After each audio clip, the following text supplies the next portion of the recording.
या मालिकेच्या आजच्या भागात आपण पाहणार आहोत पारू बंगल्यातून बाहेर पडतच असते, पण तितक्यात तिला हरीशचा कॉल येतो. पारू पटकन तो कॉल रिसीव करते आणि विचारते की हरीश सर कुठे आहात तुम्ही. आणि त्यावेळी मग तिला हरीशचा आवाज येतो, जो दिशाकडे विनवणी करत म्हणत असतो की दिशा मॅडम प्लीज माझ्या साईला सोडून द्या, तुम्ही सांगाल ते करायला मी तयार आहे. तुम्हाला किर्लोस्करांना उद्ध्वस्त करायचं आहे ना, मग ठीक आहे, मी या सगळ्यामध्ये तुमची साथ देईल, पण माझ्या भावाला काही करू नका. आणि मग हे सगळं काही पारू ऐकू लागते.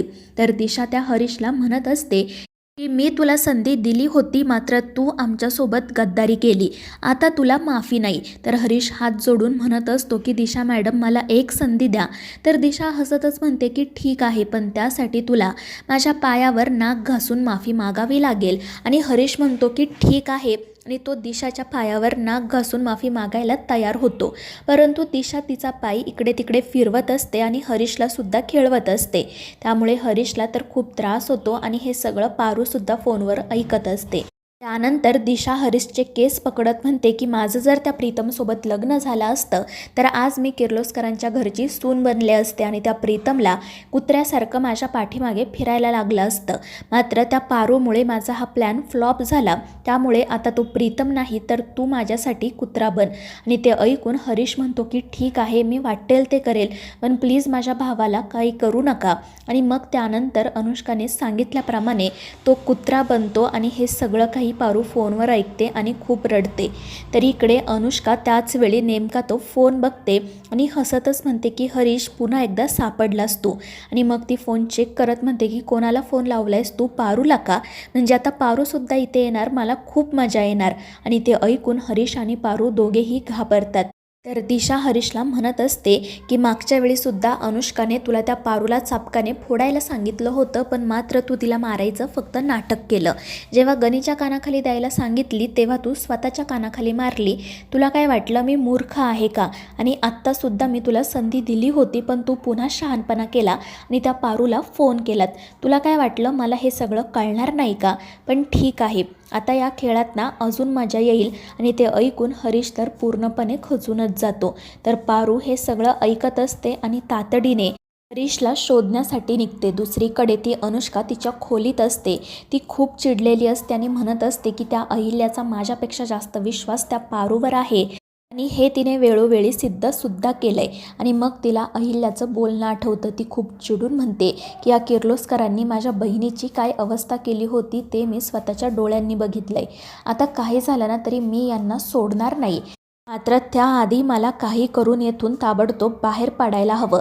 कारण जर त्या अहिल्याने चुकून जरी माझी चौकशी केली तर तिला माझ्यातलं आणि दिशातलं नातं समजेल, आणि जर मी तिच्या तावडीत सापडले तर ती मला सोलून काढल्याशिवाय गप्प बसणार नाही. आणि मग ती पटकन तिच्या रूममधून बाहेर पडते. दुसरीकडे अहिल्याला देखील पारूचं बोलणं आठवत असतं आणि ती मनाशी विचार करत म्हणत असते की माझ्या नजरेपलीकडे सुद्धा या घरात काहीतरी घडतंय, मात्र ते मला का दिसत नाहीये. आणि मग ती बारकाईने पारूच्या सगळ्या बोलण्याचा विचार करू लागते आणि म्हणू लागते की पारूने माझ्याकडून मंत्री साहेबांना भेटण्याची परवानगी मागितली. आज ती पहिल्यांदा माझ्यावर आवाज चढून बोलली आणि त्याचसोबत घरामध्ये ज्या काही घटना घडत आहेत त्यांचा काहीतरी संबंध आहे जो मला दिसत नाही आहे. दुसरीकडे अनुष्का त्या साईला तिच्या जवळ घेते आणि त्याला बांधून ठेवणाऱ्या गुंडाला म्हणते की अरे तुला कळतं की नाही काही, किती लहान आहे हा मुलगा, याला कोणी बांधून ठेवतं का? आणि अनुष्काचं असं बोलणं ऐकून हरीश तर तिच्या पुढे हातच जोडतो. तर अनुष्का त्या साईला त्याचं नाव विचारत असते, मात्र त्या बिचाऱ्याला ना ऐकता येत असतं ना बोलता. आणि जेव्हा हे अनुष्काला समजतं तेव्हा ती हरीशला म्हणते की अरे आधीच या बिचाऱ्याची काय अवस्था आहे, समजा मी तुला मारून टाकलं तर मग याचे काय हाल होतील, तुला कळतंय का? आणि ते ऐकून हरीश खूप घाबरतो आणि अनुष्काला पुन्हा एकदा विनवणी करू लागतो. तर अनुष्का म्हणत असते की आपण एक काम करूयात, तुमच्या दोघांनाही मी मारून टाकते, म्हणजे मग कोणाचेच हाल व्हायला नको. दुसरीकडे पारू घाईघाईने बंगल्यातून बाहेर पडतच असते, पण तितक्यात आदित्य श्रीकांत त्या ठिकाणी येतात. श्रीकांत पटकन घरात जातो. तर आदित्य पारूला तू कुठे चाललीस असं विचारतो.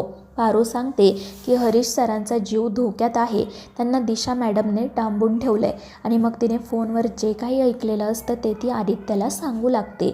इकडे अनुष्का लपत-छपत त्या घरातून बाहेर पडणारच असते, पण तितक्यात अहिल्या त्या ठिकाणी येते आणि तिला म्हणते की थांब अनुष्का. त्यामुळे अनुष्का तर खूप घाबरते. तर अहिल्या तिला विचारत असते की अशी तू चोरून घरातून बाहेर का पडत होती? असं तेच माणूस करतं ज्याच्या हातून काहीतरी चुकीचं घडलं असतं. तू काही चूक केली आहेस का? आणि त्यावेळी अनुष्का म्हणते की मॅम मी असं काही केलेलं नाही आहे, तुमचा माझ्यावर विश्वास नाही आहे का? तर अहिल्या म्हणत असते की अनुष्का तू या घरची होणारी सून आहे, त्यामुळे पारूने जे काही सांगितलं ना ते खोटं ठरावं अशीच माझी इच्छा आहे.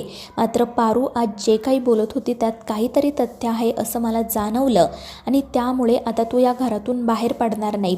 जोपर्यंत पारू माघारी येत नाही तोपर्यंत तू कुठेही जायचं नाही आहे. आणि ते ऐकून अनुष्का खूप घाबरते आणि म्हणते की अहिल्या मॅम तुम्ही खरंच खूप चुकीचं वागताय माझ्यासोबत. पण अहिल्या तिचं काही ऐकून घेत नाही आणि सावित्रीला सांगते की अनुष्काला तिच्या खोलीत घेऊन जा आणि ती घरातून बाहेर पडणार नाही याची काळजी घे. आणि त्यावर सावित्री हो म्हणते. अनुष्का लगेच त्या खोलीत जाते. अहिल्या मात्र मनाशी विचार करत असते की मी खरंच अनुष्कासोबत जे वागते ते बरोबर आहे ना? पारू जे सांगते ते खरंच खरं असेल का? नक्की काय घडतं या घरात मला काहीच समजत नाही आहे. तितक्यात श्रीकांत त्या ठिकाणी येतो. अहिल्या त्याला आदित्यबद्दल विचारते. श्रीकांत सांगतो की तो पारूसोबत बाहेर बोलतोय आणि ते ऐकून अहिल्या घाबरते. तर इकडे आदित्य आणि पारू लगेच हरीशला शोधण्यासाठी निघतात. दुसरीकडे हरीश हात जोडून दिशाला विनवणी करत असतो. तिला म्हणत असतो की प्लीज माझ्या भावाला सोडा, आम्ही तुमचे आयुष्यभर गुलाम म्हणून राहू. पण दिशा हसतच म्हणत असते की यात काय मला मजा येत नाही आहे, मला मजा येईल असं काहीतरी करतो. आणि मग ती हरीशला डान्स करायला सांगते आणि तिचा जो माणूस असतो त्याला गाणं गायला सांगते. पण त्याचा आवाज ऐकून दिशा म्हणते की तू राहू दे, मीच गाणं गाते. आणि मग ती गाणं गायला लागते आणि हरीश त्यावर नाचू लागतो. पण दिशा म्हणत असते की अरे असा काय नाचतोयस तू, कसं नाचायचं मी शिकवते. आणि मग ती हरीशला डान्स शिकवते. हरीशही रडतच दिशाने सांगितल्याप्रमाणे नाचत असतो. त्यामुळे दिशा म्हणते की वा मला खूप मजा आली आणि आता म्हणूनच मी तुम्हा दोघांवर एक फेवर करणार आहे. तुम्हा दोघांना ना मी एका खोलीत बंद करून ठेवणार आहे. जोपर्यंत जिवंत राहाल तोपर्यंत राहा. आणि ते ऐकून हरीश म्हणतो की ठीक आहे दिशा मॅडम, मी साईसोबत कुठेही राहायला तयार आहे. आणि मग अनुष्का त्या दोघांना एका खोलीमध्ये बंद करते. हरीश साईला म्हणत असतो की तू काही काळजी करू नको, आपण लवकरच घरी जाऊ. तर दिशा हसतच म्हणत असते की मूर्ख आहेस तू, आता तुम्हा दोघांना इथून जिवंत बाहेर पडता येणारच नाही. दुसरीकडे पारू आणि आदित्य हरीशचं लोकेशन ट्रेस करून त्याचा शोध घेत असतात. पारूला सतत सगळं काही आठवत असतं आणि ती खूप रडत असते.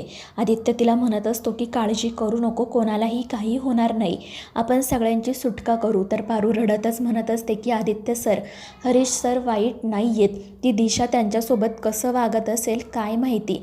तिच्या आवाजावरून तर असं वाटत होतं की ती खूप चिडली आहे. जर तिने हरीश सरांचं आणि मुलांचं काही बरं वाईट केलं तर. पण आदित्य तिला समजावतो की असं काही होणार नाही. मात्र पारू खूपच घाबरलेली असते.